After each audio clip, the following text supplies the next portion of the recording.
What's up, guys? Today, I wanted to talk about the Little Rascals and kind of rethinking what that show is really about.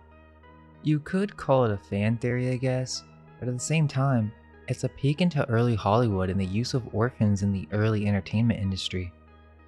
Now, whether they were orphans in real life is hard to tell, but it seems quite evident that some of the most popular movies in the golden era of Hollywood revolve around orphans.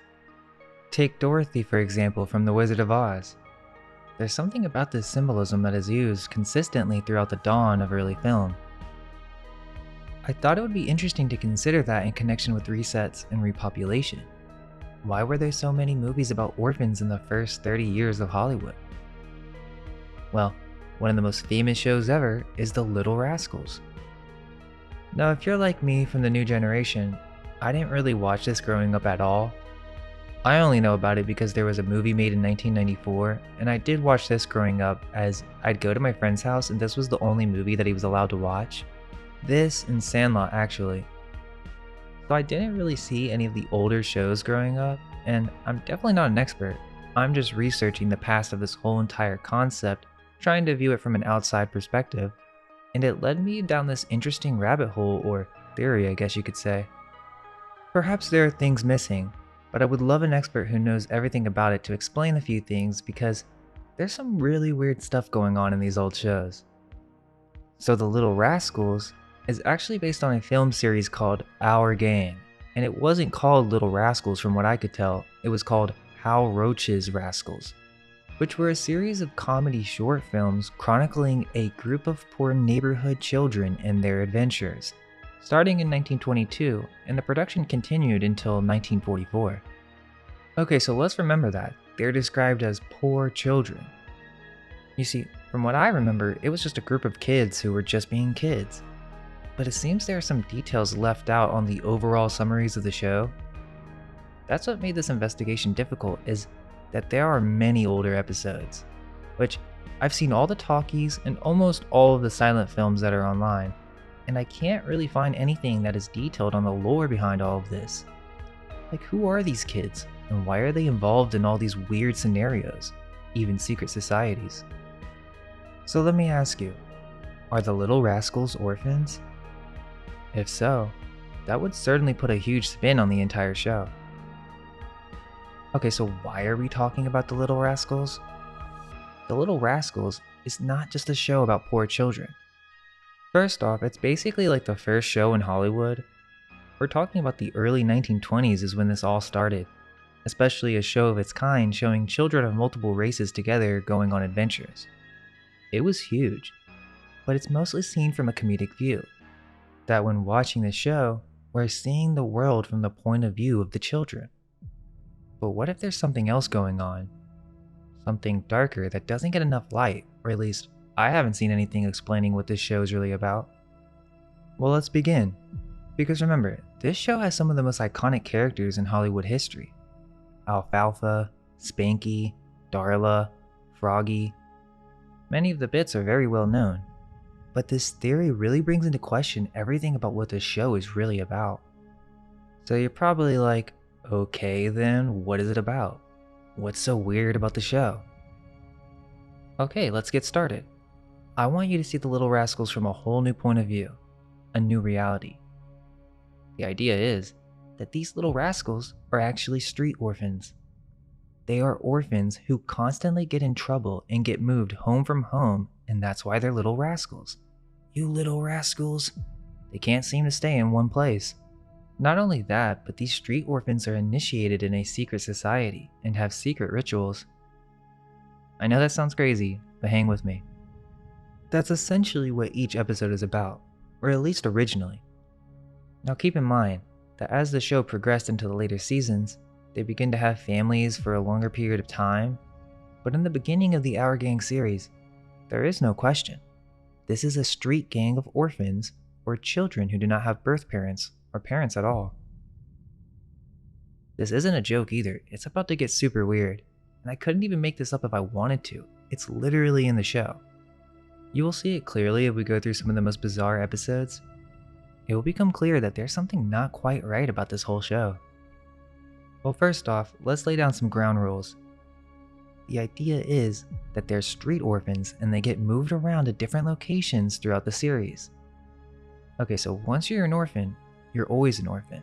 It doesn't matter if the kid later in the series says, "Mom, the child was once an orphan," and so is still considered a part of the street gang.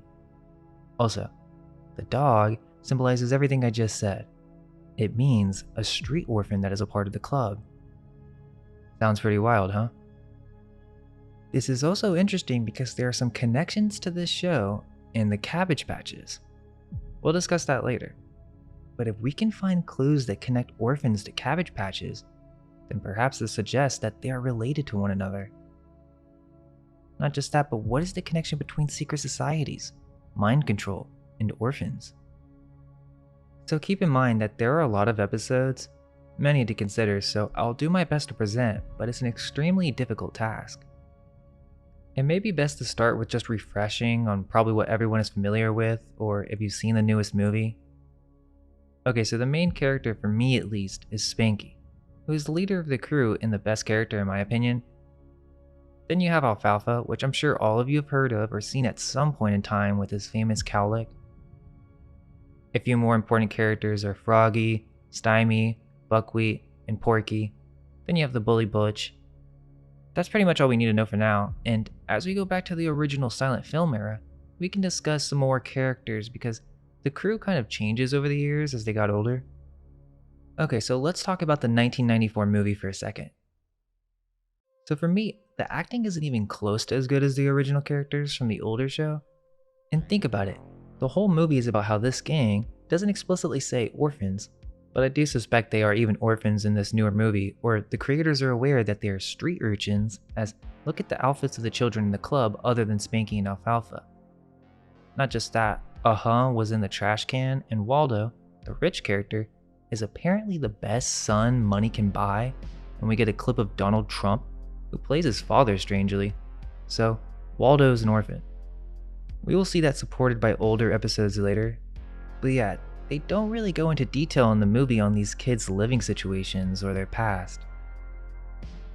The plot of the movie all revolves around these kids who are in a secret society named the He-Man Woman Haters Club. Now I think most people will just say this is a cute kids club or something, but when we start to look into the older episodes on this, it's gonna get weird pretty quick. So no, I'm just gonna go ahead and say it. This is a secret society with secret signs, directly correlated with masonry. That's evident even in the 1994 film, complete with the dog with the black circle. That's something we'll explore later. But the proof of that is when the boys are walking into the club, they have to give a high sign, which is the very exact sign that is referenced in an older episode. So the creators definitely watched the old show and saw the symbolism, as multiple bits are referenced throughout the 1994 movie. Well, again, the whole movie revolves around this secret society. Alfalfa breaks his oath and starts to like girls. And at first, he's actually sentenced to be executed by Spanky before Stymie gets involved. After this, Alfalfa even has a Shakespearean dream allegory where he falls off a cliff and he has to choose between the club or death. He falls into the ocean and then wakes up. Yeah, this movie is actually kind of explicit with some of the jokes, or let's just say more on the nose with it. His cowlick is referenced as something that springs when he gets excited, which is not as apparent in the original series, maybe for one episode, but just some weird references throughout the movie. But overall, yeah, the movie's not that bad when it comes to symbolism, but it does revolve around the notion of a kid in a secret society trying to win a girl back while the club sabotages him for breaking oath. There's also some cross-dressing, which, sure, we can overlook, but it gets strange as we continue. That's the basic gist of the movie, nothing too dark about it, but it's only when you look into the past of the show that we can get the full picture. It even ends with a secret society including girls, as times are changing, which is exactly what happened in history with the Eastern Stars. Okay, so that's the 1994 movie. No mention of orphans really, and if you search Little Rascals and orphans or secret societies, there's really nothing on this topic. We'll start with the talkies, and before we break down the lore of the Our Gang series, let's just go ahead and start breaking down some of the episodes from the iconic period, which I would say is from 1935 to the early 1940s, before the war, or really the episodes with Alfalfa in it. That way, it will make more sense when we start breaking down some of the mind-blowing episodes. I guess I should mention that many of the older episodes from this time are considered racist, and apparently many of them have been edited, so it can be difficult to figure out what is really the original. But yeah, there are many themes and jokes that could be considered racist. There are many blackface scenes, so I do just want to give a warning just in case that offends anybody. There are some scenes where they make obvious black jokes, some worse than others. I'll bring it up when we come across those. Okay, well let's start with Alfalfa in his first episode. Well, Alfalfa was played by Carl Alfalfa Switzer, who has a very strange story. Well, he died at the age of 31 before his 32nd birthday, and a very sad story where supposedly he pulled out a pocket knife and got shot. It was considered self-defense, but he was shot by his former business partner, and this all occurred over $50. It's also on his gravestone that he was a Freemason, interestingly, because there's really not that much information on that. Well, in his first episode, Beginner's Luck, we basically get this weird stage show, which this is a common theme in this series, is you have these essentially mind-controlled children performing stage shows. Sure, you could argue that's extreme, but when you see them performing these songs and dancing to these different stories, I mean, what else do you want to call it? It's not like they want to do this stuff, they've been told what to memorize. It's called vaudeville theater, but when you see children do it, it's just strange. Especially if there's a connection with orphans, which we'll see later. It's weird because they're like these little prodigies. And that's what I was saying with the new movie, is that the children actors don't even compare to the talent from the original actors. Vaudeville was a theatrical genre of variety entertainment, which was a collection of different acts strung together. There are multiple Little Rascal Follies of episodes that basically revolve around this. Children prodigies performing strange symbolic shows for the sake of entertainment. And this was huge back in the day. They would do this at theaters as a show, or in other words, for money. There's nothing too strange about this episode, but there was this weird thing that I noticed. The girls in one of the play's performances actually sing a very specific song. It's called Honolulu Baby. Well, this song was actually written by Marvin Hatley for the 1933 Laurel and Hardy film Sons of the Desert.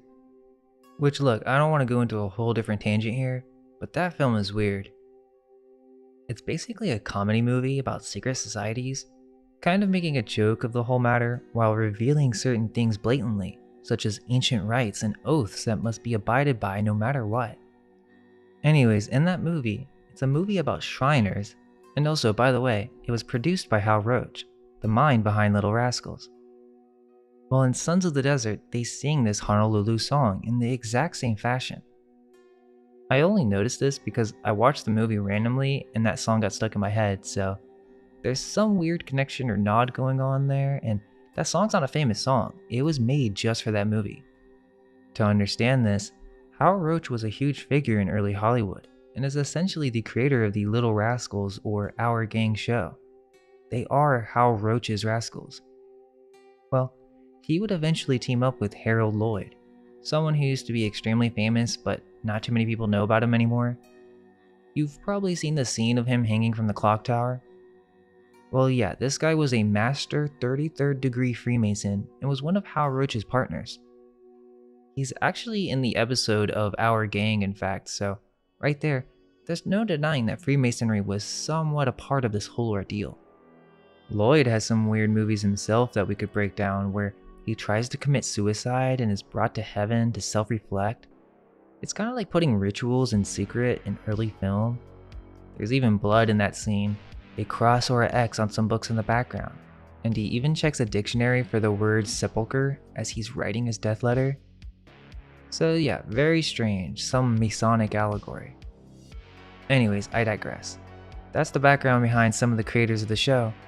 So it's logical to conclude that references of secret societies are not just reaching or overanalyzing.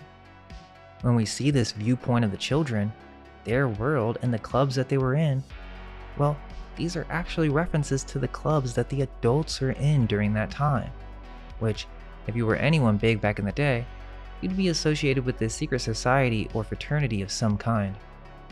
To me, that is definitely what they're doing with the He-Man Woman Haters Club bit. Actually, the He-Man Woman Haters Club is not the only club. There are more. The first episode for the He-Man Woman Haters Club is from Hearts Are Thumbs, and then Male and Female. But this isn't the first club, this is just kind of a joke that evolved from older bits. But weirdly, they still take oaths, and they also have a checkerboard table for the Judge Spanky in the He-Man Woman Haters Club. In the episode Male and Female, there's also a cross-dressing bit, and the other boys end up liking Alfalfa once he dresses up, which is kind of weird to me. Also, what's the consequence of breaking the He-Man Woman Haters Club's oath? You get paddled. That's important to remember for later, as it's a pretty blatant reference. Search for Freemason paddle if you want to see what I mean. There's also the Wise Owl Club, so Minerva reference.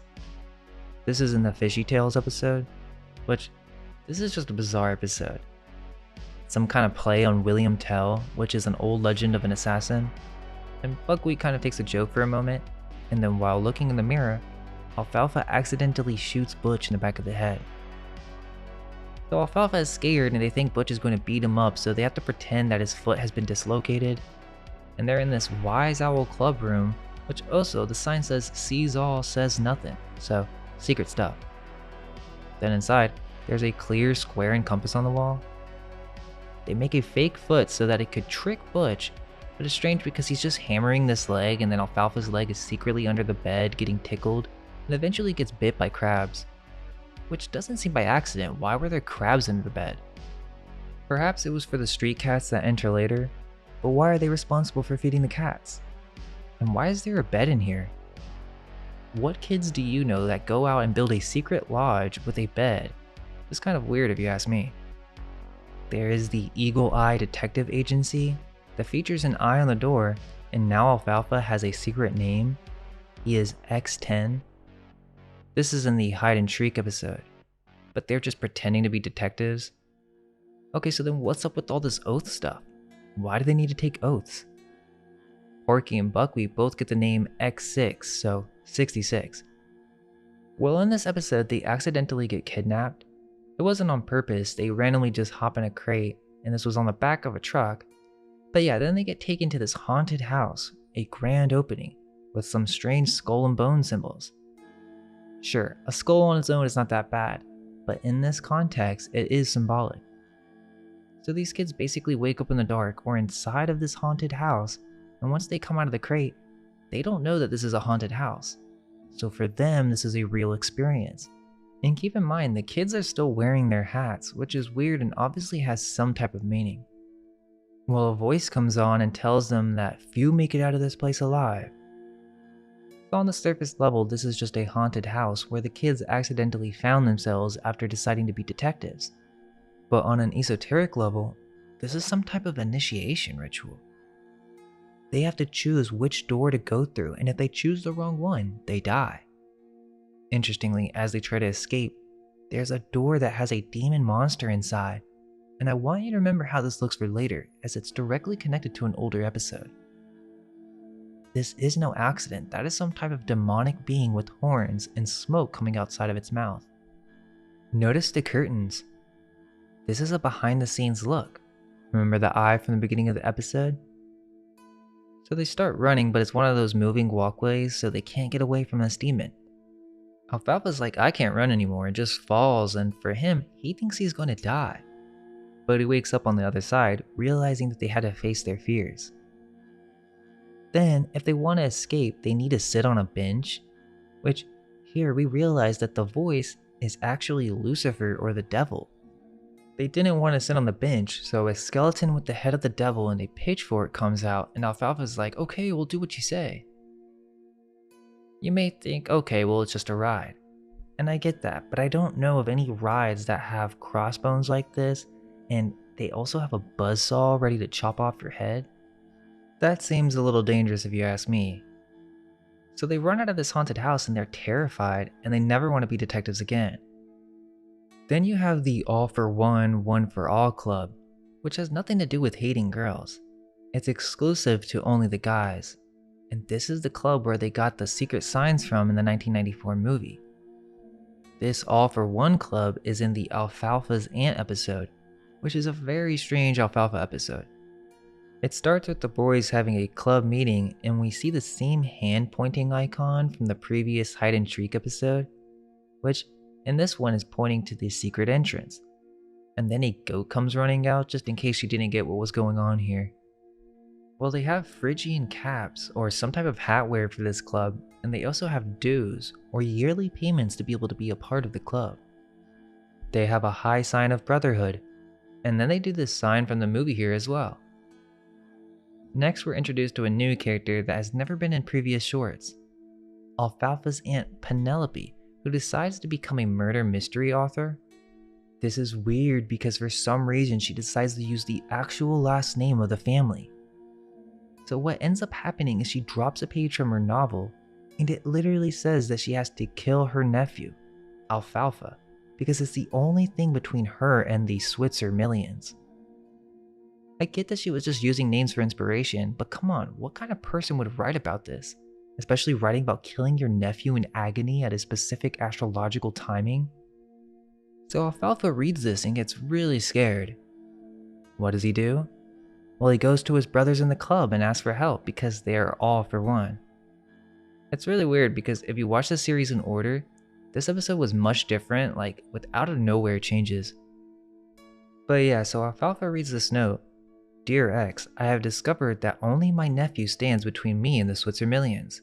So like the others, he shall die in agony, tonight at the stroke of 9.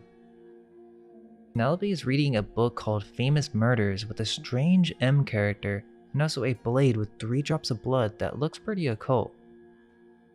The newspaper that Alfalfa is holding is also filled with some type of death or murder scene. Porky then literally sniffs smelling salts in this episode, and so they swap Alfalfa's body with some fake one to scare Aunt Penelope, and she decides to leave. But they never really explain why she used their names in the first place. This All for One club is actually the successor club to the Eagles Club, which was in the Pinch Singer episode. This is a lesser known episode that wasn't distributed by MGM, and it kinda makes sense when you watch it. Alfalfa is in blackface in this one. It was actually kind of harder to find. I only found it in an archive, but also towards the end, there is this plantation trio with multiple kids in blackface. This is what I was talking about earlier with the stage shows. Well, the Eagle Club was a secret club that was trying to raise money so that they could enter a radio contest show. This will be a common theme. Orphans trying to raise money by performing these very weird acts that on the surface can be seen as cute, but when you really think about it, it's more for adults, not children, as they have no idea what any of this means. The Eagle Club is the successor club to the ancient and honorary order of woodchucks, when its president was actually Stymie, not Spanky. This is one of the earlier clubs with the high sign, which involved the fingers of one hand in front of one's chin. They gather in a ramshackle old shed identified by a hand-painted sign on the door giving the club's full name as the Ancient and Honorary Order of Woodchucks Club Incorporated. This club also has dues, and there are some different crew members, so what's going on here? This is not just some cute club that the kids made up. It goes back multiple generations with multiple different Little Rascal characters. So this is a passed on tradition? But how? That would only make sense if they were actually orphans. We also see the dog on a pedestal or at the front near the president. This meaning will be explored further. This is from Anniversary Trouble, another episode that's difficult to find as it wasn't distributed by MGM. We will talk more about Spanky, but in this episode, Spanky has a family with the black maid and Buckwheat, so Buckwheat's basically a maid in this episode. But it gets worse because, well, I'm pretty sure Buckwheat plays a girl in these early episodes, and 2, Spanky does blackface in this episode. So it's kind of cross-dressing and racist, but the kids don't even know the difference at first, which is also pretty weird. Then the episode ends with some spanking, and Spanky is spanking his pop. Spanky may be a play on that he's getting constantly in trouble or he's a little rascal, so he gets spankings, but he does most of the spanking, being a leader of the club. There are actually a few more clubs, but before we get to that, let's discuss some of the weirdness from the Alfalfa episodes. There are the black jokes that come every other episode. For example, Divot Diggers has buckwheat being dragged by a dog, and they make this monkey joke multiple times throughout different episodes. It's kind of like with the Lucky Corner episode where buckwheat will be the butt of the joke. Arbor Day was kind of a weird one. They have this bit that they do a lot where midgets from a sideshow will be pretending to be children, but they're full-grown adults. I'll talk about that later. The Russian Ballet is the classic cross-dressing episode where they run from the bullies and do a performance, which there are also men with masks, which is kind of strange. And in the background is this Greek architecture with the pillars and a classic checkerboard floor. In Three Smart Boys, they pretend to have an epidemic. They go to the doctor and think that the doctor actually gave buckwheat a serum and turned him into a monkey. So another monkey joke. Then you have The Follies of 1938. This is a really good short where Alfalfa peers out of the future. There is a Barber of Seville reference, and in the future Spanky owns a club and has a top hat. In Framing Youth, Spanky looks over at a picture of him with a black eye that is very eerie, and in this episode, it has to do with the radio again. We hear the same Honolulu Baby song from Sons of the Desert. This episode is basically about them converting their club into a voice studio so that Alfalfa can win a radio talent show. In Aladdin's Lantern, it's just some weird stage shows again, with cross-dressing, and perhaps even a Masonic stage. Well, let's continue because now we can explore one of the main themes of the show. This idea that you can replace children and trade them in for a newer model. Which once you see the show for what it is, this is exactly what's happening to the children. But in the short, Tiny Troubles, we get this very weird episode.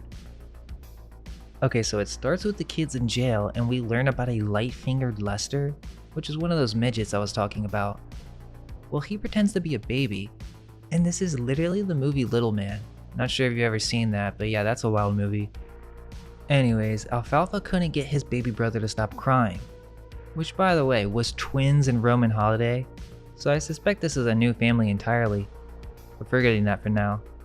He decides that he has had enough with this baby, and so he literally decides to trade him in for a new model. This is because Darla compares the baby to a puppy, and is like, we once traded the puppy in, perhaps you can do the same for the baby. That's not a normal thing for kids to say, and at some point, regardless of social norms, they would have some idea where babies come from. Maybe not in detail, but I don't think it makes sense for these kids to be so clueless.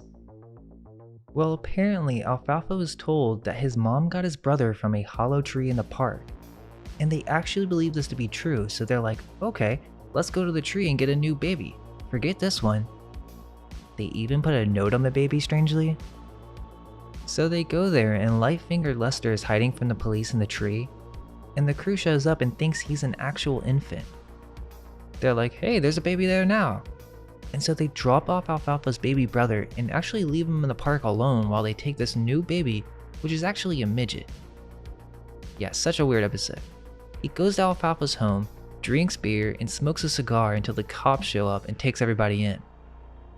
To me, the strangest part is that there would even be an episode about bringing a child in. Remember, the comparison was to a puppy, so like a dog, to get a better or more quieter version. What are they trying to say? Is it just a fun little bit? Or is there more to this symbolism?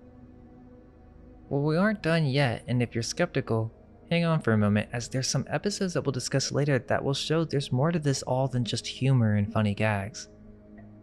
For example, the very next episode is called Dual Personalities, where a certain secret is revealed. The whole episode is about hypnotism, and the joke is that hypnotism is actually real. That's essentially the bit in this one. First we see a man who was hypnotized to become a bridge, but then seemingly by chance, Alfalfa is chosen from a crowd to get hypnotized because he mistakes the word skeptical to mean timid. He then becomes a Three Musketeer or something. But the interesting part about this is that the hypnotist gets hit in the head by a brick that fell from a brick mason.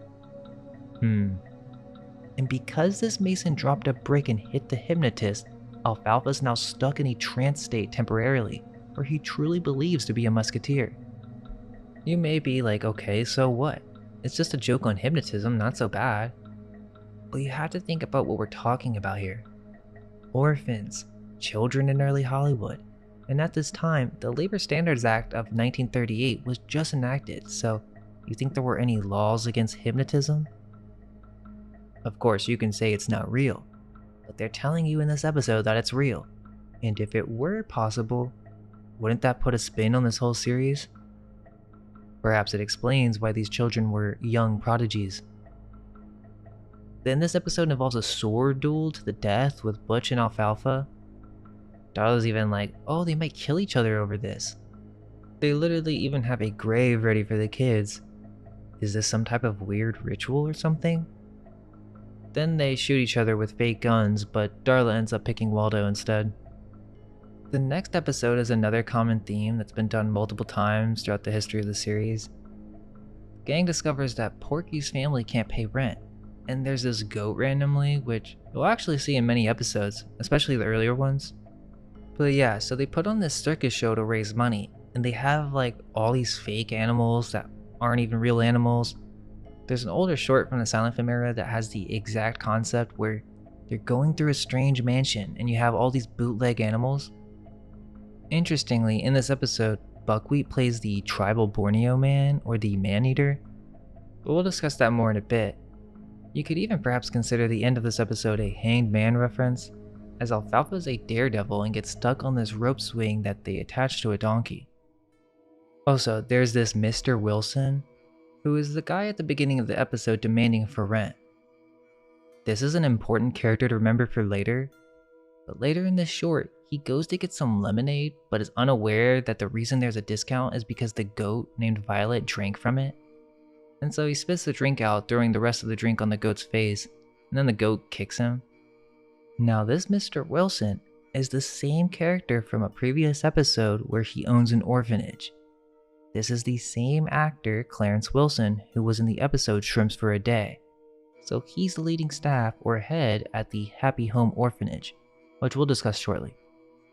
It may be important to note that Spanky and Porky were brothers earlier in the series, but are not brothers in this episode. They say it's because the writers forgot, but I disagree. I believe it was done on purpose once you see the secret of the show. Okay, let's move on to Cousin Wilbur, another episode with the All for One Club. Wilbur is getting initiated. His last name is Newcomb William Nesbitt. He calls Porky and Buckwheat by master strangely, so Wilbur's like, where are all the members at? What do you offer? And Alfalfa's like, well, we have secret signs. And then Wilbur's like, oh, you're a social club. You should think about becoming a benevolent society, which is a society that offers insurance with its membership. Weirdly, the benefits of the society is that they pay you if you get harmed or get a black eye or bee stings or even a spanking by your mother or father. Sure, kids get black eyes, but it just seems strange that this would even be associated with a society, especially one with secret high signs. Well, what happens is supposedly Butch starts giving all the kids black eyes, and now they have to pay for all this. So basically this whole episode is about Freemasonry, black eyes, and insurance played out on a kid level. There's another episode, Dad for a Day, where they're in the gang clubhouse and Mickey doesn't have a dad. It's actually a sweet episode with a nice ending, but it's strange because they end up going to a maternity ward, and then there's these guys just waiting to receive their babies, and one guy's even randomly told he has triplets. Nothing too strange about this episode, but it becomes questionable once you follow Mickey throughout the series. Mickey is also an orphan, and we'll see that as we continue. Then there's the All About Hash episode, where we learn about the All for One acting company. So wait, does this mean there are secret societies associated with acting companies? And the New Pupil episode, Froggy's reciting some stuff about the War of 1812, which is not that big of a deal, but I thought it'd be interesting to note because there are several war reenactments within the series. Bubbling Troubles is a weird episode, where Alfalfa's going to like explode or something. But let's go ahead and move on to Alfalfa's last episode. It's called Kitty Cure, And the weirdest thing about this is that we're never really told it's Alfalfa's last episode. He just doesn't show up in any more shorts after this one. So what's it about? Well, the episode starts with Alfalfa in a stroller and now he has twin brothers. This isn't just a mistake from the writers because the physician is literally like, "Oh, how are those twins I brought you?" So these twins were given away? You don't think so? Well, Alfalfa says, "Look, if mom orders any more babies, please, only one at a time." Oh, so they are ordering children. It revolves around this William Morton, which apparently he is sick, but this doctor doesn't really think he's sick, he's just lonely and needs children. Weirdly, it seems the Morton guy wants a stronger dose, so he wants some more drugs for sure. Just in case you didn't catch the symbolism from the beginning of the episode, they make it more clear for you. As the kids are playing baseball in a sandlot out back, they hit a baseball through the window, knocking over Mr. Morton's medicine. So Morton leaves his room to hear the doctor talking to his wife, and he literally says, "Have you ever considered adopting a child or two?" Well, Morton doesn't like this idea, but the door rings and the crew has showed up to apologize for the window. It's in this shot that we see the floor is clearly a checkerboard pattern, which to me is relevant. And this is where it gets weird. So basically the wife is like, "No, don't worry you guys, you don't need to do anything." But Morton wants to invite the children over for dinner. The reason is because his wife is going out to adopt children. The wife was going to do this as a surprise as she doesn't know that Mr. Morton overheard the conversation between her and the physician. So the plan is, Mr. Morton does not want children, so he's trying to trick his wife by making her see that the children are chaotic, so she won't adopt any children. How is he going to do this? Well, he basically goes insane and starts ripping the entire place apart, trying to destroy his home so that he can blame it on the gang. This way, his wife will decide not to adopt children and he can continue on his prescription. I really don't get this at all because when the wife returns, regardless if the place is a mess, if she changes her mind, she's going to have to bring the kids she just adopted back. So I don't know, this episode's a little messed up once you break it down. Well, the kids think this guy's a lunatic and at some point he hears Froggy's voice and tries to give him some medicine, but the gang thinks he's trying to poison Froggy, so they tell him not to drink it. The kids are scared for their lives, so they run around this mansion and we get this little Scooby-Doo bit with the running chase loop through multiple doorways. So apparently Alfalfa's twin brothers are just snacking on this guy's strongest dose of pills, which pretty sure that would not be good for them at all. This is a life or death scenario. But wait, the twist is, the doctor was just giving him placebo pills because Mr. Morton isn't really sick. He just needs a child in his life. So this whole episode is about trying to convince this wealthy older couple that they just need to adopt children so that Mr. Morton will be happy. Hence the name of the episode, Kitty Cure. This is Alfalfa's last episode, but let's think about this for a moment. Okay, so Alfalfa, which, by the way, what kind of name is that? Alfalfa is a sprout. His cowlick is representative of this. So why would they use that symbolism? Well, Alfalfa's, or Carl Switzer's very next role in Hollywood was a lesser known movie that came out the same year as Kitty Cure. Now here's where it gets interesting. This movie is definitely a spin-off from the Our Gang series, meaning Alfalfa is still called Alfalfa in this movie and he has the same cowlick. It's about to get pretty deep, so let's talk about it. The movie in concern is called Barnyard Follies. Remember, I was talking about these folly shows earlier? Well, literally, this movie is about an orphanage. One of the first shots show that this is the Farmdale Orphanage, and we have a bunch of orphans working on a farm, which is exactly what the early episodes of Our Gang show. So, this movie, which is not very well known, shows us more light on this whole situation. Well, like I said, this is a Little Rascals or Our Gang spinoff. Even Pete the dog with the black circle around the eye is in this movie, so how do you explain that? It'll be too much to break down this movie in its entirety, so I'll just mention some notes real quick. First off, the movie starts with them singing. There are these girls singing like chickens, which is super weird. Then they have this voting system for these orphans. But basically this is another radio show contest sort of thing. Not really, but it's similar. The radio is looking for the creator of a popular song. And this creator is a long lost brother who is entitled to a very large $20,000 estate. Well, this song is the song that the orphans were just singing. So the orphans are like, oh, they're talking about Pappy.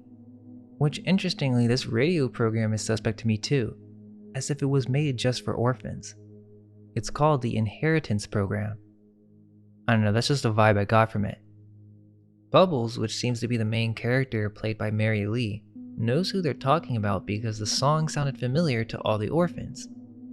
Next scene, the directors of the institution are trying to ask this Pappy Cheshire character, which is the long-lost brother according to Bubbles, and these directors are asking for some money.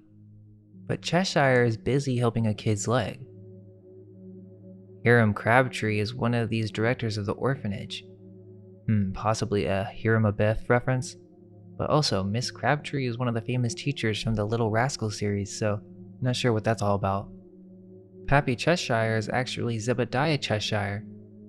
Basically, they need money from Cheshire, which is the Pappy of the orphanage. All the kids love him and he cares for them.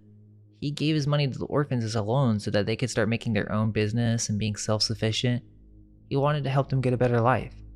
But the directors don't see the orphans as people. They literally can only think of money. And they're like, no, we hate this idea. Cheshire says that they shouldn't think of them as something you just feed and provide shelter for and then get rid of once they get old enough. Pappy wants to treat them as if they were his own, but the directors do not want this and hate the idea so much that they would fire Pappy, who apparently has been taking care of these orphans for a long time at this institution. Well, the song that the brother made was called Barnyard Follies, which was what they were singing at the beginning, and he calls into the radio to get his money, but the directors hear how much he's going to win and start scheming behind his back. So this is kind of weird. They show up to get this estate, and it's actually called the Peep Inn, which is a nightclub for adults. Pappy and Bubbles come to visit this place, and Pappy's peeking through a tiny hole watching women dancing. Bubbles is like, can you see? And Pappy's like, yeah, I can see, chuckling, and makes this weird reference to chickens, that he didn't know what kind of chicken they'd be. I think he's making an orphan reference here, where he says the chicks from the farm grow up to be these fine chickens. Basically a reference to these adult dancers. Pappy plans to close the club, so he approaches the Peep Inn's group of performers and the director, Jeff Hill, to settle their contracts for their release. The entertainers refuse the offer, and Pappy insists that they come to Farmdale to work for him for the remainder of their contract. What ends up happening is that Pappy doesn't get as much money as he thought, so he can't pay the directors or the performers. So what do? Well, the orphans put on a stage show called Barnyard Follies. So again, a bunch of orphans putting on a show for money. I won't go much more in detail, but there is this weird part where one of the directors of the orphanage is trying to adopt a child to gain the favor of Pappy Cheshire. This is just so creepy to me, like an old rich lady coming in with these fancy clothes and wanting the orphans to impress her so that she'll pick one. Well, she starts with Alfalfa, and Alfalfa says, look, you don't want me, lady. I'm the problem child. She attempts to trick the children into liking her so that she can adopt them, and she does this throughout the movie. Which is just bizarre because it's like they don't even care. This rich lady isn't going to take care of these kids. And sure, the majority of the kids don't want to go with her. But still, it's just the concept of some rich folks coming in and adopting a child willy-nilly that kind of reveals how things really went. You weren't always adopted by a loving family. Which is even weirder when you get to the scene where they all sleep in the same room and Bubbles is singing this strange Lollipop Land song. Some weird candy paradise thing to give the illusion that the orphanage is such a lovely place. So yeah, very weird movie. Alfalfa even sings in his off-pitch style. The dog goes into a box with cross skulls, and the teen orphans later in the movie end up performing the Barnyard Follies just like the nightclub. Which makes the reference from the Peep Inn much more apparent when he was comparing the ladies to chicks. To me, many of these skirts are way too short. I don't care what era it is, it just seems bizarre to me, and the Little Rascals also did this in several episodes as well. There's also this one performance in the movie about popping corn.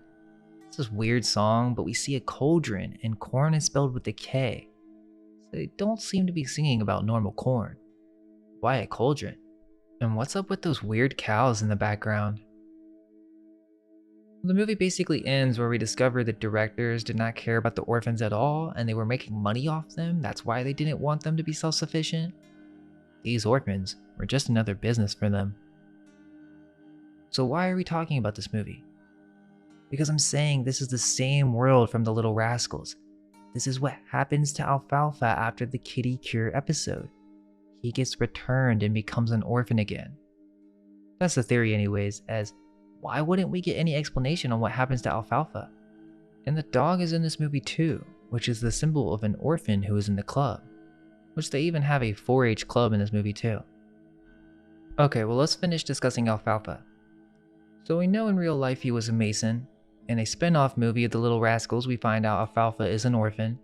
And there's something else that is super interesting about all this. Well, one of the reasons I began researching the show is because a commenter told us of a very intriguing episode. Apparently, there is an episode of the Little Rascals that feature a cabbage dealer. From what this comment details, the kids run into a salesman with a top hat and a turnip cart. He's selling babies with cabbage leaves around their neck, and as Alfalfa and the crew see this, they make a plan to free the babies. Honestly, the description sounds like a Little Rascal episode, and not sure how you would mistake such details like that, including Alfalfa, such an iconic character. So I don't think this commenter just made this up or is misremembering. I do think there is an episode or movie that has the scene of babies being sold in a cart. That's not something you forget easily. But the issue is, I've watched every Alfalfa episode and every talkie. There is no episode that has this scene. I started thinking that maybe it was from the silent era, but how would you misremember Alfalfa? So perhaps this could be a movie that Alfalfa was in outside of the Little Rascals. It also very well could be a piece of lost media. Maybe it was broadcasted at some point and it was an episode that existed before the MGM Vault fire, which that's a whole nother rabbit hole. We can talk about that in a bit, but I'd really like to see if you guys are willing to help find this episode or whatever this scene may be. It would be pretty insane to find such a reference. I've extensively looked through archives, the Our Gang wiki, and there's nothing that describes this scenario. However, there is something that I found that may serve as a clue. Well, apparently Alfalfa, or Carl Switzer, was in a 1942 movie, 2 years after Kitty Cure in Barnyard Follies, called Miss Wiggs of the Cabbage Patch. I'm starting to think that this is another piece of lost media, as I've looked everywhere for a copy of the 1942 Miss Wiggs of the Cabbage Patch, and it doesn't seem to exist online. I mean nothing, no VHS, no DVD, no online streaming. There's no way for me to watch it, so if you happen to have access to the 1942 version, please let us know. But what we do know is that Miss Wiggs of the Cabbage Patch is a 1901 novel by Alice Hegan Rice, which on the surface is about a southern family who humorously are coping with poverty. It was extremely popular during its time and was adapted to film several times, so obviously this is an important book. It was actually even a Broadway show in 1904. Apparently Rice was inspired to write the book during her philanthropic work in Louisville, Kentucky, a slum area where she met an optimistic and cheerful woman, who was a model for the book's main character. So wait, this is based on a true story to a certain degree? What is it about? Well, in the 1901 novel, there isn't really anything on orphans. It doesn't say anything about adoption, but we do get a description of what a cabbage patch is. Quote, "The Wiggses lived in the Cabbage Patch. It was not a real cabbage patch, but a queer neighborhood where ramshackle cottages played hopscotch over the railroad tracks. There were no streets, so when a new house was built, the owner faced it in any way his fancy prompted." End quote. Interestingly, Miss Wiggs takes care of these children on her own, and even the oldest is like the man of the house, so it seems like a weird scenario to me. Even in the movie, Miss Wiggs is pretty old. And this also connects with the old woman who lived in a shoe. She had so many children she didn't know what to do. Which, interestingly, Hal Roach has another movie that's pretty good called Babes in Toyland, which is like this early fantasy movie. But I just thought it was weird that Laurel and Hardy play these orphans who live in the shoe with this old woman and they work in a factory. There's also this super creepy Mickey Mouse in this movie. I don't know, random tangent, but to me, that's what the Cabbage Patch is when you break it down. It's a poor neighborhood where orphans or parentless children live for a while, just like Dorothy from Wizard of Oz. And also notice how the Cabbage Patch is on the railroad tracks. So orphan trains go through there perhaps? If you were to just read the novel, some may think that's reaching. Well, let's look at some of the films that are online. Strangely, they're all very different. Some of them have completely different beginnings on how they end up at the Cabbage Patch, which leads me to believe there may be some more source material. But anyways, I couldn't find the 1914 silent film. There is a description and a few pictures, but this one seems to have strayed away from the novel or something because it goes into this whole circus story. The 1919 film is online, and this is where we start to see the connection between orphans and cabbage patches. The plot revolves around an orphanage that is about to give up a boy for adoption, but one of the older orphan girls does not want to leave this little boy because she loves him, and so she takes the little orphan boy and they escape. They meet a guy that's on his way to see his aunt at the Cabbage Patch, and so he's like, I'm gonna take you back to the orphanage, but first he's gotta go to the Cabbage Patch. So once he gets out of the car, the orphans run off and end up finding their way to Miss Wig's house. Well, the cops are looking for these orphans, and the older son is like, please ma, can we keep them? And so Miss Wiggs hides the orphans in her home and lies to the police. So she does take in orphans. So yeah, the main character from the 1919 movie is an orphan that comes to help bring growth to the Cabbage Patch. To me, seems super weird. And this is with Margaret Clark, who also played Snow White from 1916. There's also the 1934 film, which is also on YouTube, which is not about orphans, but Miss Wiggs is about to get evicted. To me, the weird part is that I'm pretty sure the girl Tabitha orders a husband, like picks him out of a catalog or something. And I get it, like things were different back then, but this whole thing doesn't seem right. The guy shows up to the door and they have no relationship or anything. He's just like, oh, can you cook? But she can't cook, so she has to lie to be able to get this husband. To me, it seems like this is programming or something. To her, it's an accomplishment to get a husband. She'll become wealthy, supported. But does she understand what love is? I don't think so. So yeah, that's the basic gist of the movies, but I can't find the alfalfa version from 1942. There aren't even any pictures. I found a few on eBay of the actors together, but I couldn't find any screens from the movie, which is bizarre considering they have shots for the 1914 silent film. There's also hardly any information on it on the wiki. Only thing of value is this one review on IMDb, talking about how rare it is, and in this review he basically says that alfalfa is one of the children in Miss Wig's home. But they seem to be children who just happen to be around, or perhaps street kids that Miss Wiggs takes care of. So yeah, another bit of lost media. We see there is a connection between orphans and cabbage patches. Even alfalfa from the Little Rascals is connected to the Cabbage Patch. Well, let's come back to the episodes. Now, one of the things I need to mention is that there are a lot of lost episodes.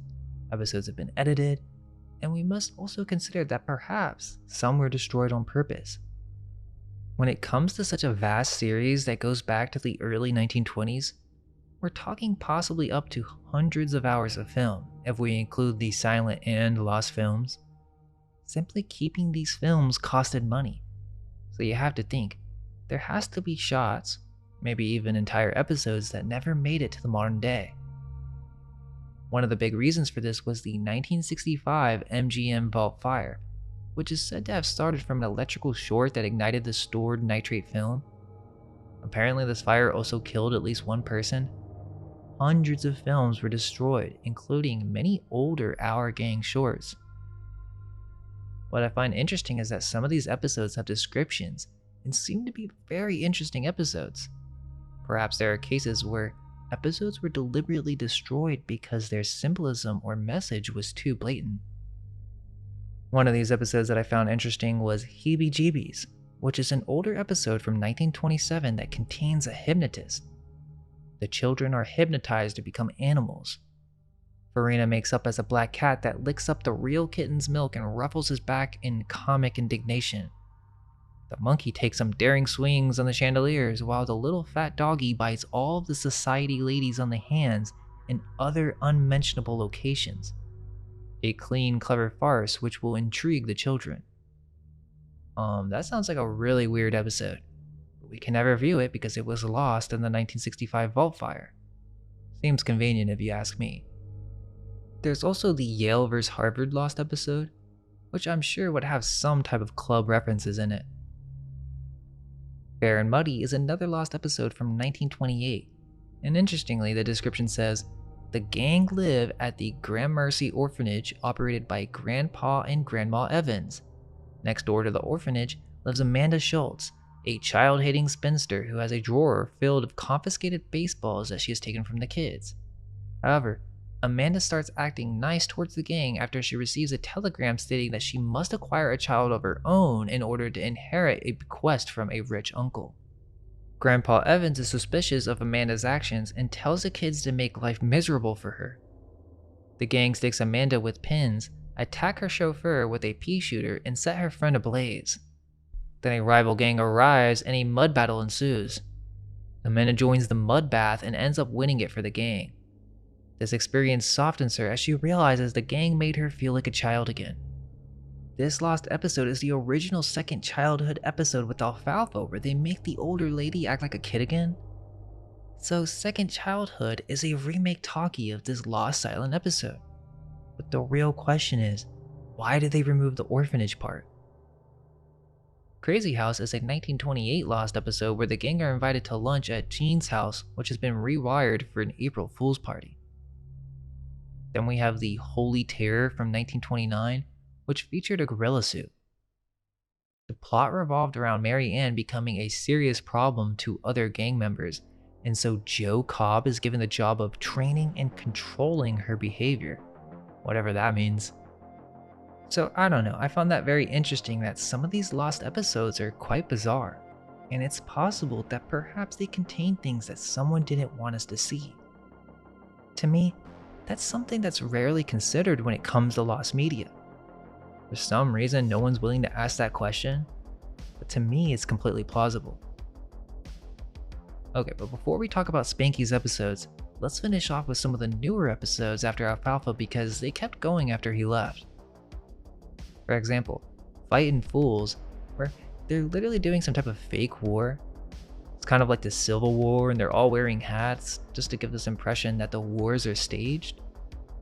Here's an interesting episode, Baby Blues, where somehow the crew ends up thinking that every fourth child is Chinese, and so Mickey's freaking out because he doesn't want an Asian brother.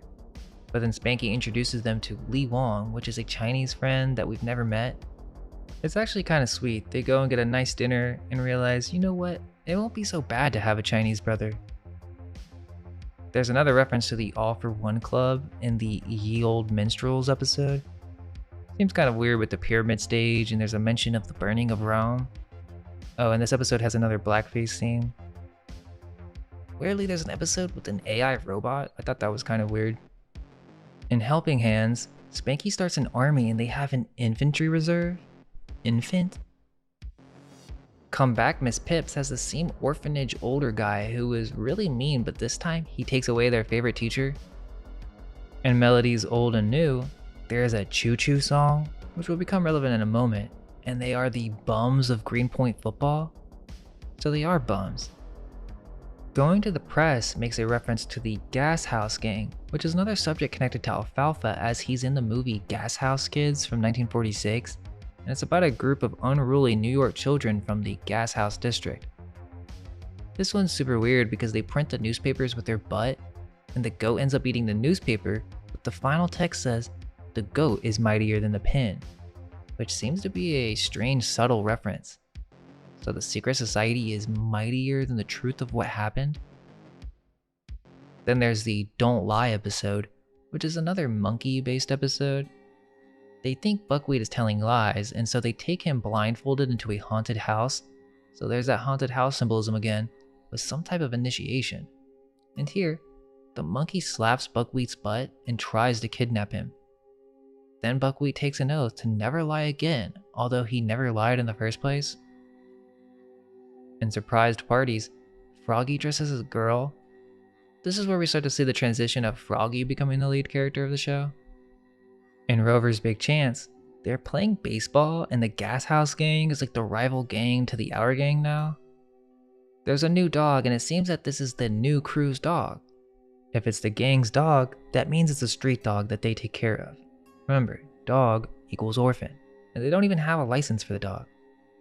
Well, the whole episode is about turning the dog into a movie star and or getting the dog to do what they wanted to do.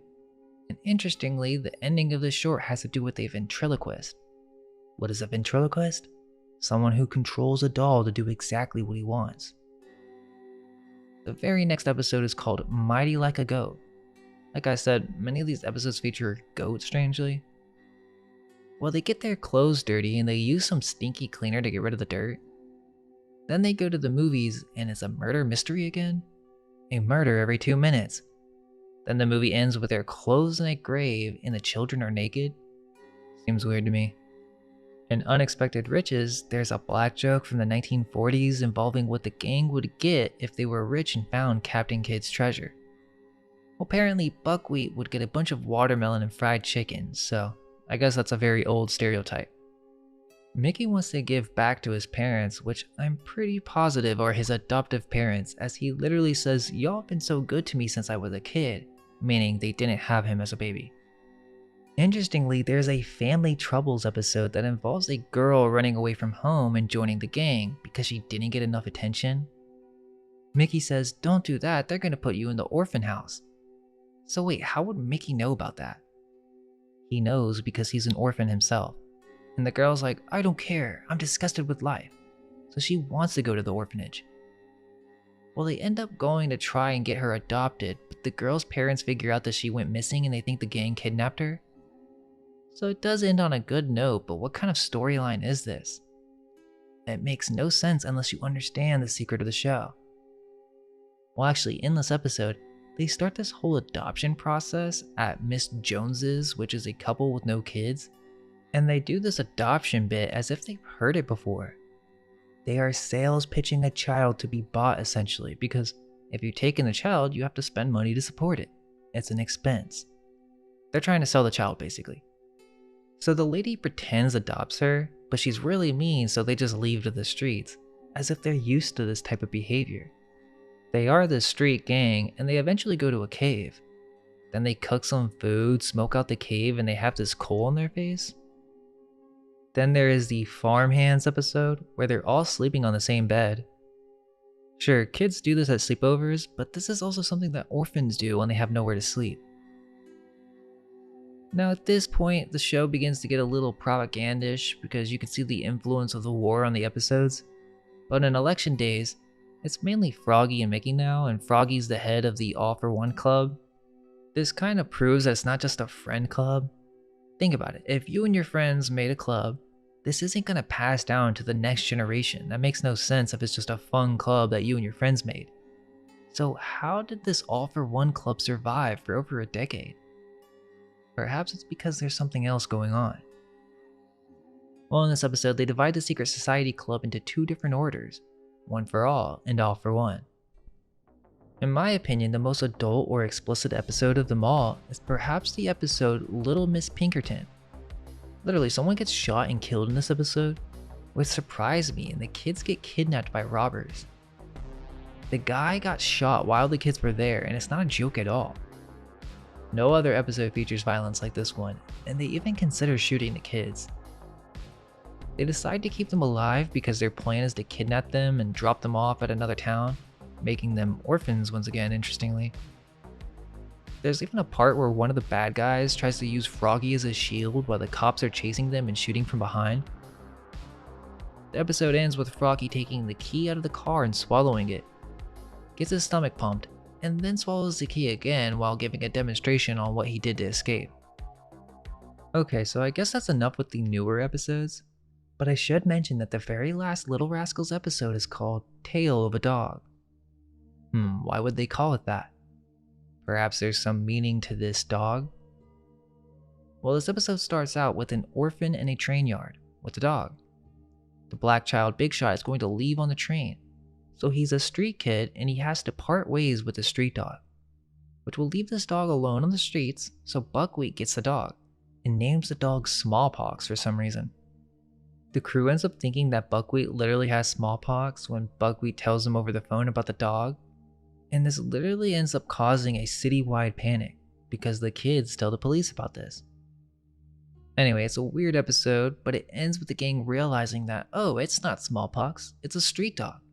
And what do they decide to do? The crew is going to feed and take care of this dog forever, meaning it will be a street dog forever. That's the last episode, which to me is another attempt to blatantly explain the symbolism behind the dog. Now, if you're still skeptical, hang on, because that was just the newer episodes. The answer comes when we start to go into the past and dissect the older episodes. So let's go ahead and start with Spanky. So there's no question, Spanky is an orphan, and I think I have enough evidence to show that thoroughly just by examining the episodes. Spanky's first appearance is in the Free Eats episode. It's about a big dinner and free show for poor kiddies of the city. Baskets of food, toys, and games. They aren't just poor kids, they are orphans. We find out that the lady doing this dinner is only doing it so that her husband can win politically. An older kid is dressed as a baby, but it's weird, they kind of look like babies. Something's off about that, and they can talk. Baby smoking cigars. The baby steals money from this guy, which is pretty funny, but the other kid has this grown man voice.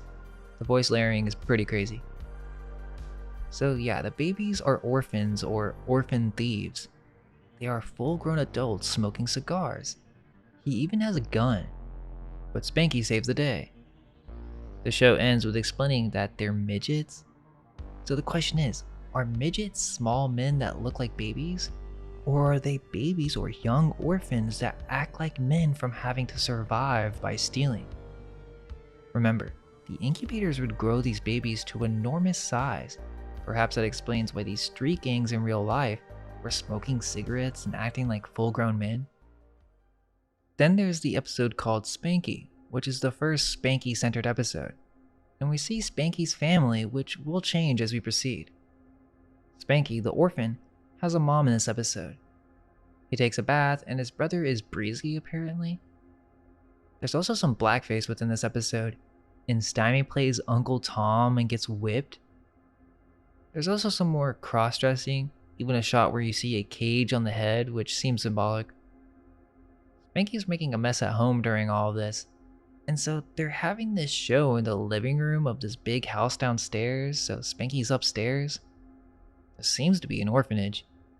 It is a couple's house, but still, how are they going to let the street gang in? And they would have to practice for this show, so this can't be the first time they've done this. Well, interestingly, the very next episode is called Choo Choo, which is a remake of an earlier silent film. It's about a group of orphans that's on a train moving to their new home. So, orphan trains.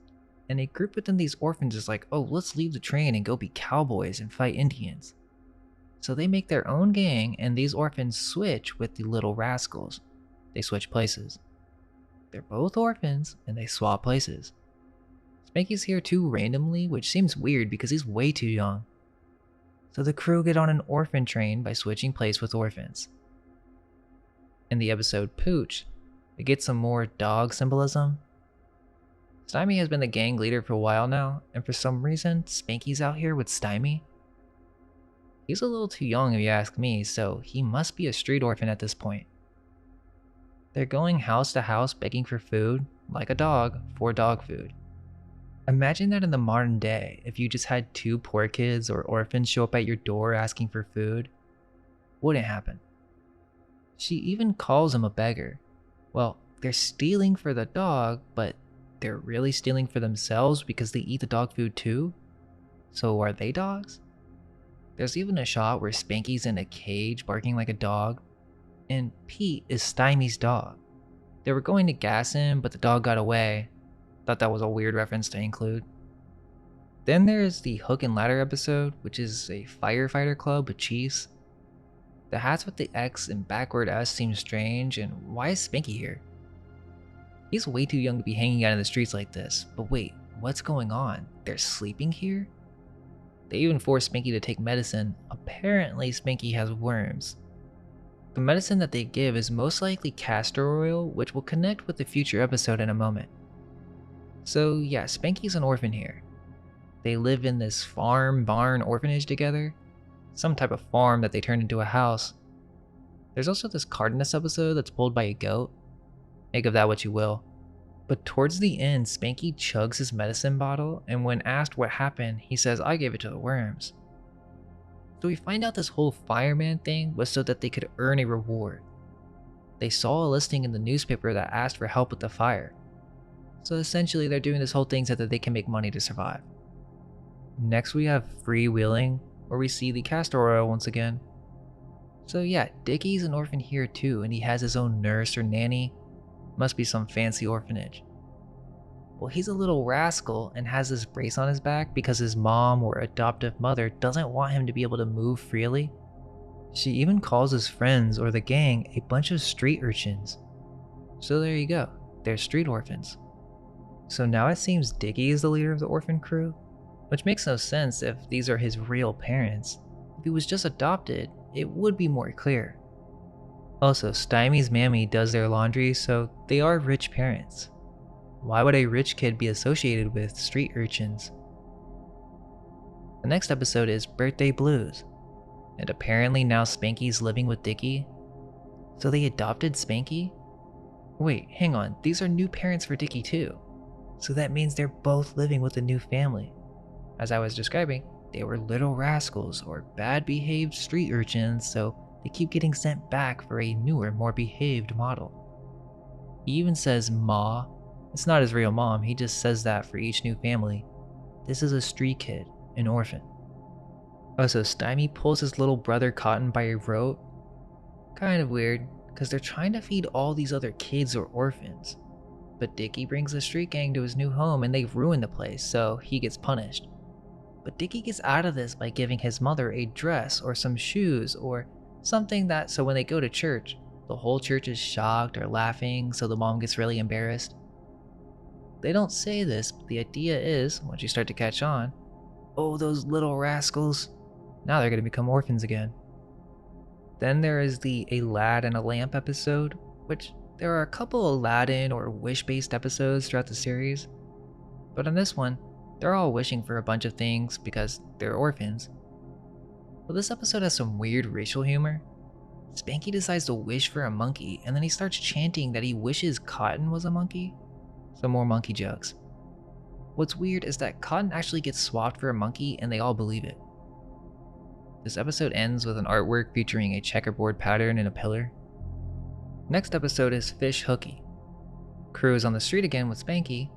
Farina's in this one, and they're skipping school or don't want to go to school anymore. Interestingly, some older kids show up, and it's Joe Cobb from the Silent Era.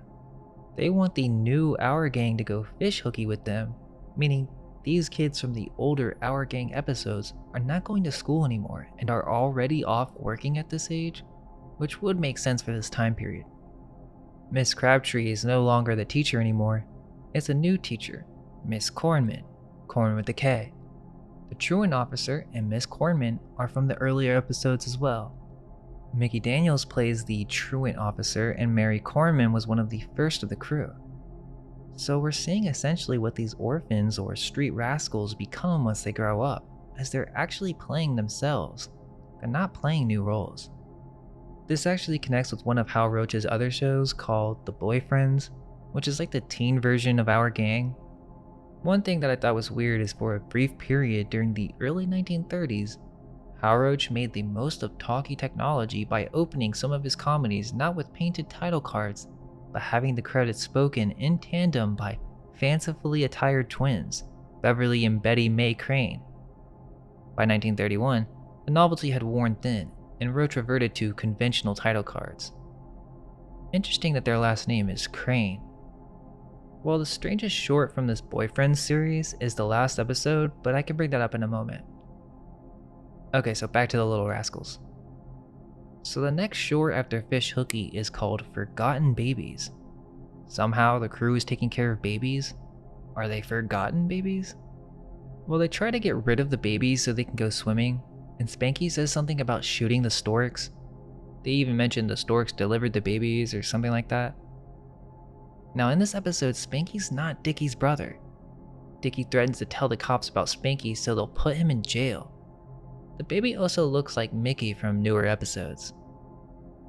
They also say for the love of Pete in this one. That's a weird thing to say. And then there's babies in cages again? Why does Spanky or even Dickie have to take care of these babies? There's also a radio show randomly about murder again. And the cops show up because they think a man is killing a woman, but it was just a radio show? Okay, now the kid from Borneo is next, and this is a super weird episode. Pretty sure Spanky and Dorothy have new parents. They are orphans on the street, and this wild man is a cannibal with his skull for a necklace. Yes, he eats humans, but they play this off as if he just eats anything or he really likes candy. But it's weird because the kids think that he wants to eat them. There are multiple things to note from this episode, but one connection goes back to that series, The Boyfriends, that I was just talking about. The last episode is about this wild man stuff too, but they're more explicit with it, and Mickey Daniels gets cooked in a cauldron. This whole episode is bizarre. It's called Wild Babies. It takes place in a dream where Mickey and Alabama attempt to steal a song from an island tribe. They're on this island and there are all these strange creatures, just like the zoo episodes from Little Rascals where they paint and dress up normal animals to be exotic. But it's weird to see the symbolism repeated, so they must be referencing something with this whole bit. Anyways, back to Kid from Borneo. So yeah, these kids think they're about to be eaten by this wild man, which take notice of his outfit. This will be important for later. Spanky's like, no wild man is gonna eat me up. It's definitely possible that he could eat the kids because he eats a massive amount of food, including a can of sardines with the can, a whole link of sausages, and a massive piece of bologna. He even holds a knife at some point, so pretty sure that's what he's trying to do. He definitely had enough room for a child, it seems. Anyways, the mother thinks this wild man is her brother and she gets scared to death. This whole time, the street gang is just destroying the entire house, and then the father of the household gets defenestrated, and then Spanky does the same to the wild man. Those little rascals. Now time to find a new home. Okay, the next episode is Mush and Milk, which is one of the orphanage episodes. So there are actually a few episodes where the street gang live in an orphanage. There's no explanation either. Why is Spanky in an orphanage in this episode? Didn't he just have a family? Well, they all live up in the same room with a bunch of beds, with a mean old lady teacher or nanny. The summary says it's a boarding school, but then why would Stymie, Spanky, and Dickie all be here? Oh, so at the end we find out that the older guy is waiting on a back pension so him and all the children can live well. Wait, why can't the children live well? The joke of this episode is that they're eating mush, and they're tired of eating mush, but then they make the mush and mix in plaster powder, resulting in their meal becoming too hard to eat. Bedtime Worries is the next episode. So Spanky has a new family? He got adopted? He says mama, but that's not his mother. It's a new house. Spanky's trying to let the dog stay over, and there are kidnappings on the newspaper? Why is the dog still associated with this? Perhaps it means that Spanky will become an orphan again, as he belongs to the club, the street gang. So his dad's trying to get some rest, and Spanky hears Pete, the dog with the circle eye, out the window, which isn't their family dog, it's a street dog. And so the father's starting to get fed up with Spanky, because he won't go to sleep and keeps calling for help. Then a thief randomly comes to the house, but the father doesn't come this time because he's had enough, and so the guy tries to rob the house. Then the gang come to the window with the dog, and they need a place to stay, and Spanky lets them sleep over. Spanky then hits his dad with the vase, and the dad is like, Spanky, did you throw this vase? Now Spanky's going to go visit the burglar in jail? Because he's a little rascal. Next is Wild Poses. Laurel and Hardy are actually in this one, as babies, and Spanky's still with the same parents from the last episode. Spanky's getting a family photo, because he's a new orphan, so they haven't given him up yet. The husband doesn't like his wife, it seems. There's even a 1 hour later transition like SpongeBob, and so Spanky basically won't sit still for the photo and eventually punches the photographer in the face. Then there is Mike Fright, which is where the crew plays for a radio show again. Then there's High Neighbor, where it seems Spanky's back on the streets with a dog. He seems pretty young, so is his last family just letting him go hang out with these street orphans? It's basically a derby episode, and at the end, the rich neighbor gets his pants ripped off by Stymie. Then they go down this huge hill and run a bunch of people over. Next is For Pete's Sake. Remember, with the weird God Divine references with Pete, for the love of Pete, for Pete's sake. Well, we have kids feeding babies medicine again. So, orphanage? They end up going to Leonard's father, who owns a toy store. They want to trade Pete for a doll, but Pete ends up breaking a vase, so he takes the doll back. Then Pete destroys the place, and so he returns Pete back to the gang. The whole reason they wanted this doll is because this bully kid lassoed the doll that this little girl or orphan had, and the rope wraps around the head of the doll as he lunges it into the street to get run over and its head smashed. The kids are shocked, and so in order to make this little sick girl happy, which for some reason is their responsibility, they went through this whole journey to trade Pete for a doll. The ending, I believe, is Buckwheat hanging on a rope with a doll and then a handshake. The first roundup is about the kids going camping, and it centers around Wally, and his mom's like, "Are you just gonna let them go out at night like this?" And his father says that they'll be back in an hour. But the kids are acting like they want to go out there for a week all alone. Spanky wants to stay out there. Why are the little kids out here? Well, in the very next episode, this rich boy Wally has a new mother, but he's still a part of the gang. It's almost as if one of the kids get adopted and the rest of the gang goes and stays with whoever gets adopted, usually by a rich family. Then, the family or couple who adopted the child will give the orphan back once they realize he belongs to a street gang. This one's some weird donkey chase episode. Wally lets the gang into the house, and eventually the donkey knocks the mother into a fountain and she spews water out of her mouth. The laugh for Algebra the donkey is Mickey Daniels. Seems that the spewing the water part may have been edited out. Okay, so the next episode is Washi Irony.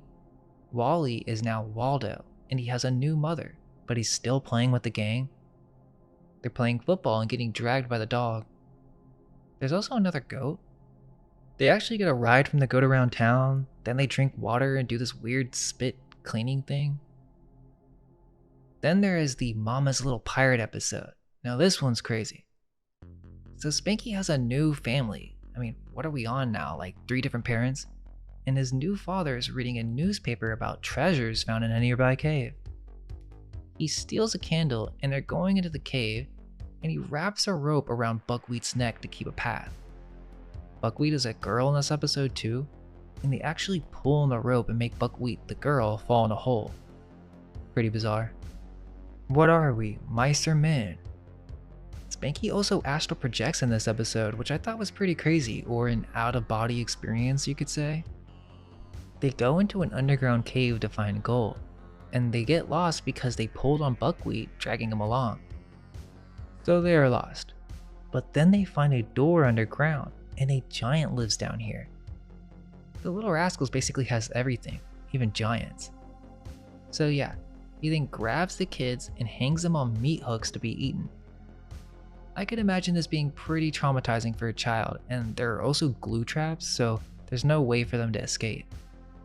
But right before Spanky was going to be eaten, he wakes up. Was it just a dream? What are we, men or mice? So that means they're mice, and the giant was treating them that way. So were the orphans mice? Well, the very next episode compares the children to shrimps.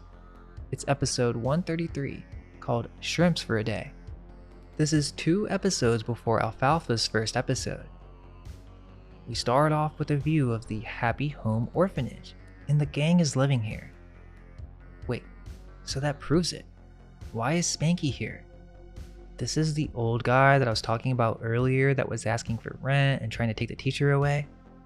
Well, he's the man running this orphanage, or taking care of the children. He's this very cruel, child-hating old man. So I'm not sure why this isn't more clear or mentioned in the summary of the series or in the new movie. How could the gang all be at this orphanage? Remember, once an orphan, they're always an orphan. So that means Stymie, Scotty, Spanky, Buckwheat, and even Leonard from earlier are orphans now? These are orphans or street urchins that are constantly being relocated because they are so misbehaved. But perhaps there's more to it than just that. Spanky's still acting up, which is crazy, so that means his last family gave him up for some reason. That sick girl from earlier that they were taking care of to get the doll? Well, yeah, she was an orphan because she's in the orphanage with Spanky now too. So this guy's treating the children horribly. It's pretty harsh the way he treats the children if you ask me.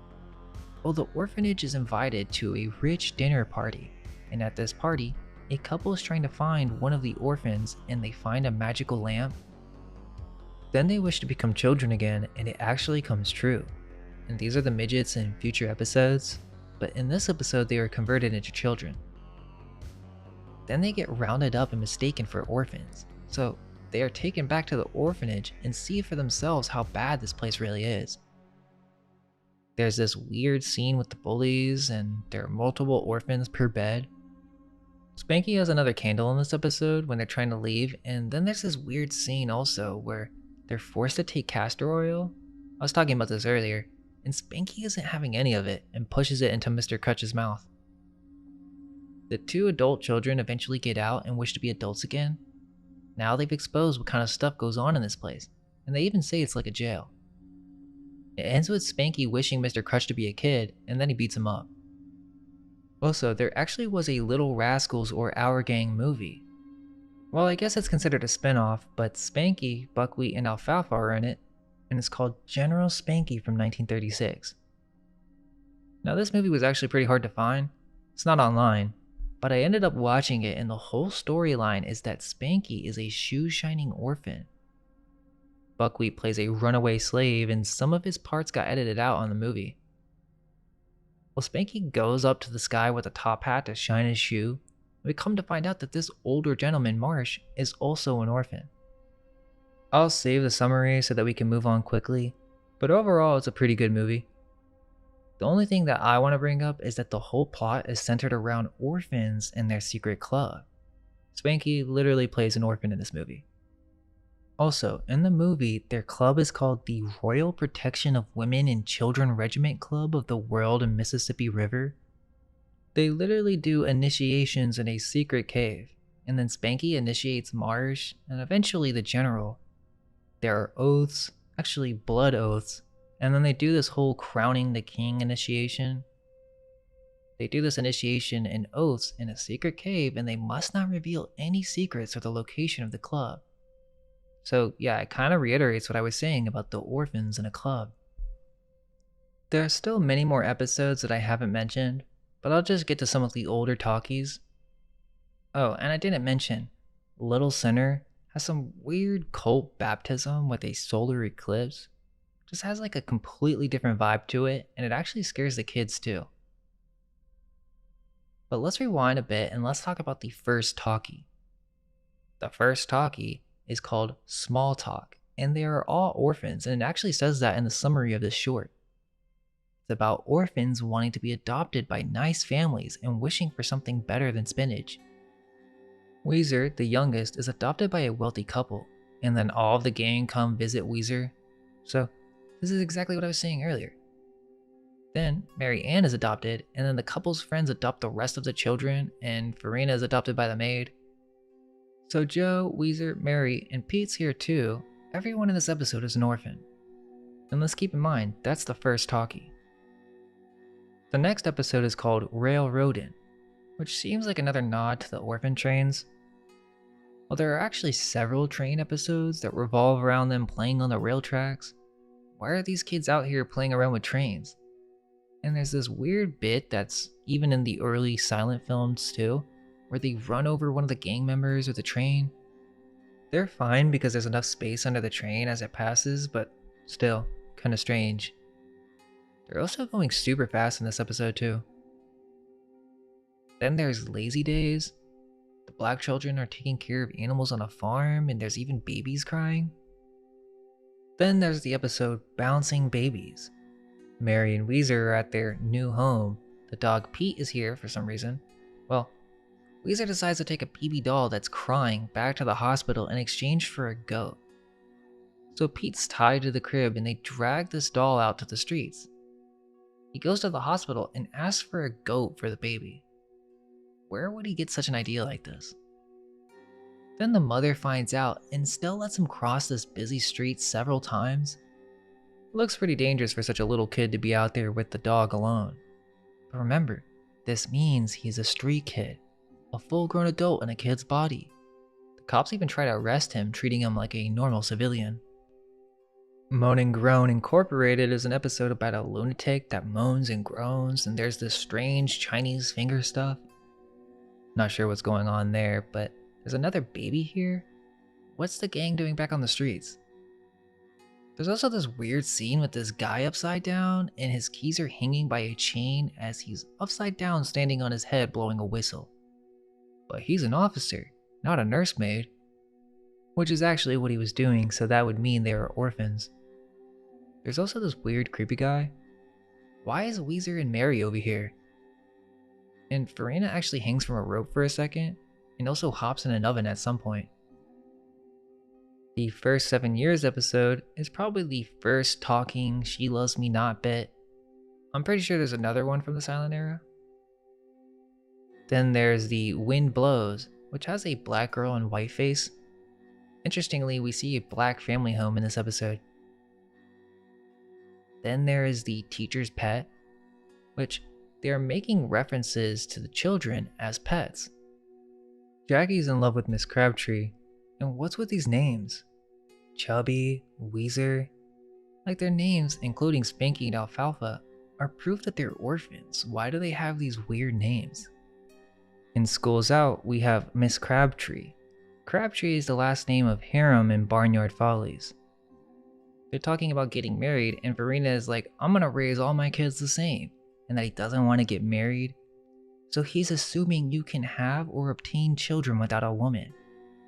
It also seems that the teacher is providing for these kids by giving them rides and even apples out of the window as if they were poor or orphans. Little Daddy's a suspect episode. So in this one, we see a black church congregation and Farina's a janitor. They're talking about taking Stymie to the orphan home. They can do this because they are constituted authorities. Farina's taking care of him, but they're trying to find him a real home now. So they're orphans. Stymie doesn't understand at all, so Farina prays to God because Stymie's a bad kid. Or kind of acts up, so he asks for him to get a good home. But Stymie doesn't understand he's getting adopted or needs to get adopted, so here's proof of what Little Rascals mean. They are little rascals that are misbehaved and they can't get fully adopted. Which is what happens when Farina bites the guy trying to adopt Stymie. He literally says, "You little rascal." So they all team up on this guy to prevent Stymie from being adopted. Pretty sure in this episode, the teacher is like their babysitter. She takes care of these poor children with no parents. The Fly My Kite episode is another suspicious short. Literally, according to the summary, all these kids are living with grandma. She's not any one child's grandma, but everyone's grandma. So, another orphanage episode. One thing I caught, which could be nothing, is that when the grandma falls over in her chair, there's clearly a circle with a pentagram, and it doesn't seem by accident to me. It's only for a quick second. You probably wouldn't notice it if you were watching from a distance. Farina calls her grandma, so I would assume they're adopted. Well, in this episode, it's weird because the grandma out of nowhere starts doing backflips. It's kind of surreal. So this top hat guy comes in and tries to kick his mom out, but guess what? The reason he's doing this is because she's not his real mom. So he was an orphan too. Now he doesn't want to take care of her anymore, especially since she's inviting these street orphans to play. She has no place to go, no money, so they want to send her to a country home. Some place you don't want to go when you have no money, the poor farm. We find out that grandma has a lot of money in bonds, and eventually they put this on a kite, but when they realize, they take the kite back down, and I'm assuming the grandma's going to spend less money on the orphans. The next episode is Big Ears. Weezer has a new adopted family now. They fight too much and have just about had it with each other. Stymie's mammy says he has worms. Well, this whole episode is about Weezer becoming an orphan if his parents divorce. Why would he become an orphan if they divorce? And how would they know that? It would make sense if something like this has happened before. They say poor Weezer won't have no family and they're gonna send him to the orphan home. The plan is he's trying to make himself sick so that his new parents will stick together and take care of him. And he ends up drinking poison and landing in the hospital. The parents promise never to fight again, and then the dog is making this sound. So I doubt they will keep that promise, meaning he will still be an orphan because he's a little rascal. Okay, so let's move on. And dogs as dogs, they treat the children like dogs, or more dog symbolism. The kid is referred to as "you, bring me more coffee." So Weezer's sleeping with the dog again, meaning that's the symbol for orphan. If the dog is there, they are still orphans. Dog is dogs. But already Weezer has a new home, so he ended up back at the orphan home, meaning his parents gave him back. Now it's the single mom that spanks Weezer because he's letting the street dog into the house. So yeah, the dog is literally an orphan. Remember that black circle for later. Weezer's brother is like, she's my real mother, so he gets treated better. But I don't know if that's true at this point, or if he's the oldest orphan and has been there since he was little, so he doesn't know.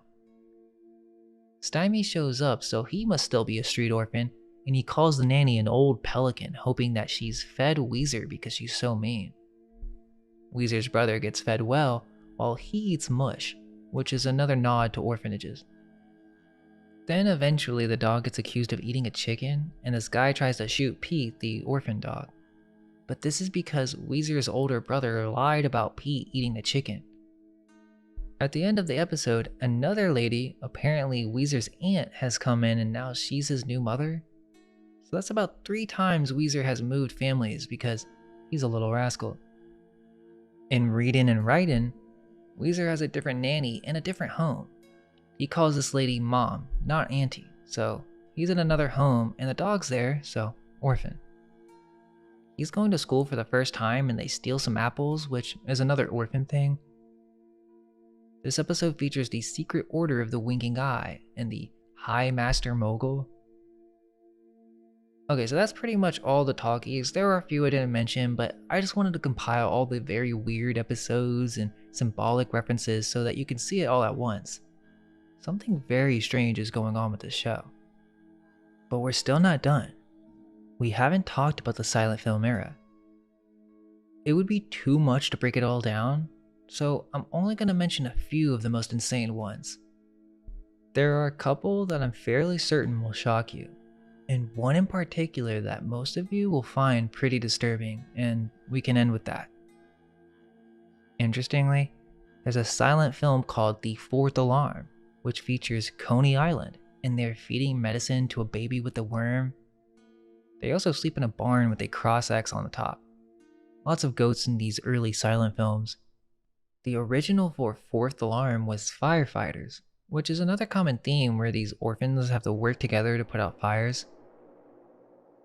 Okay, so it's about to get way worse, so hope you're ready. Well, in 1922, there was Young Sherlocks, and they have this scene where there's a secret session of the mystic JJJS. This episode is very occult and unsettling. A group of men kidnap a girl and it's super creepy. They hold her for ransom and the horse or kid saves the day. They even tie this girl up and handle her pretty abruptly. So the kids end up shooting them, saving the day and getting a bunch of money. Then they buy a city and name it Freetown, so this is basically like a reset city. They are repopulating the city with orphans. Boys to Board and A Pleasant Journey is both about orphan trains. They also mentioned that the wild Indians don't exist anymore, which I thought was weird, some ode to the vanishing Indian myth. In Dogs of War, there's another fake war and dog reference, and Harold Lloyd is filming a movie in this one. There's a scene where a man is strangling a little girl in this one. In Baby Brother, they decide to make their own orphanage. Sundown Limited is the exact same train episode where the black kid gets run over, but this time it's Joe Cobb. Interestingly, there's a short called Lodge Night, which I'm telling you, it gets pretty bad. The orphans are a part of a secret club called the Cluck Cluck Clams, which is a spoof of the KKK. So yeah, these secret society references go back to the first episodes or films from the silent era. And even in this one, there's an initiation, and if Joe Cobb doesn't show up, he will be killed, or at least they threaten him with that. And we see these skull and crossbones, which suggests that there is some symbolism with the X or crosses. And I thought this was strange is that there's a separate black club that has the exact same writing as the future clubs with the backward S and the spelling style. This is the Emancipation Hall. And then after this scene, we move to the Royal Temple of the Supreme Cluck Cluck Clams, which is another barn. There's even a shot where we see Exalted Ruler with the handshake sign. Yeah, so this whole secret society, it's not just a club anymore. They have robes and regalia. Pete's even at this ceremony. But yeah, then Joe Cobb shows up and they initiate him into this weird orphan secret club. Also, there are some black children in this KKK club. And one of the leaders is holding a knife and asks if Joe will give up some blood to sign his oath. So what's going on here? It's that, or he has to kiss the royal queen or the Cluck Cluck Clams. Okay, but that episode isn't the only one. I did want to mention the episode The Cobbler, which is another orphanage where the owner is waiting to get a back pension again. So that's from the early silent film era. But to me, the most bizarre and disturbing episode of them all is called Tired Businessmen. There isn't really any details on the summary, which isn't common, but I'm telling you, this is the craziest episode I've seen, and it explains the meaning of Pete. So just a warning, this one's pretty shocking. We learn about a Manhattan club, and there's the goat again. They're going through initiations, and they're about to initiate Joe Cobb. But this is where it gets crazy. This initiation begins, and Joe has to shake hands with this bizarre demon statue with horns. They call this thing King Kazukas. Wait, hold up. Why do they have to shake hands with this scary thing? It's definitely some type of demon. And look at the wall. There's a skull and crossbones with a swastika. Where would orphans learn such a thing? So what they do is they spin Joe around and then they spank his butt. Remember the paddle from earlier? What's even going on? I couldn't believe it when I was watching it. They even electrocute Joe, or the chubby kid, and then guess what they do? They paint a black circle around his eye. Then it says, "I'm a member now." The black circle is the same black circle that's on Pete. So this is what it means? An orphan that's been initiated into a secret club. An orphan that has shaked hands with a demon and then been spanked? This is literally a humiliation ritual where they throw eggs at Joe's face. Then after the initiation is done, they threaten to chop off his appendix if he ever speaks about what happened during the ritual. Bro, this is not for kids. So he has to keep silent or all of this a secret? Then he pretends to be a cop. Apparently his father's off somewhere because he's not home, and so Joe pretends to be a cop to scare the other orphans, and they believe it. So now he makes his way to the top of the club. I would love anyone who knows a lot about the show to explain to me what this episode is about, because that's what I got from it. I don't see how it could be interpreted any other way. Which then raises even more questions. Why is this show about orphans in a secret society being moved around constantly? Now some of you may be like, okay, well, I don't get it, so what if they're orphans? Well, let me explain. The idea is that this is not explicitly mentioned in the summaries of the show, and it's definitely not categorized or remembered that way at all. Most people remember it as a classic old-time show with children just being children.